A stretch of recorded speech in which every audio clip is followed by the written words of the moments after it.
Psalms chapter 2. Why do the nations rage, and the peoples plot in vain? The kings of the earth take their stand, and the rulers conspire together against the Lord and his Anointed One. Let's tear off their chains and throw their ropes off of us. The one enthroned in heaven laughs, the Lord ridicules them. Then he speaks to them in his anger and terrifies them in his wrath. I have installed my king on Zion, my holy mountain. I will declare the Lord's decree. He said to me, "You are my son.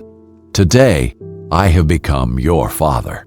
Ask of me, and I will make the nations your inheritance, and the ends of the earth your possession. You will break them with an iron scepter.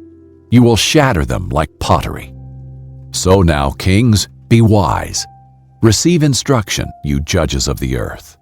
Serve the Lord with reverential awe, and rejoice with trembling. Pay homage to the Son, or he will be angry, and you will perish in your rebellion.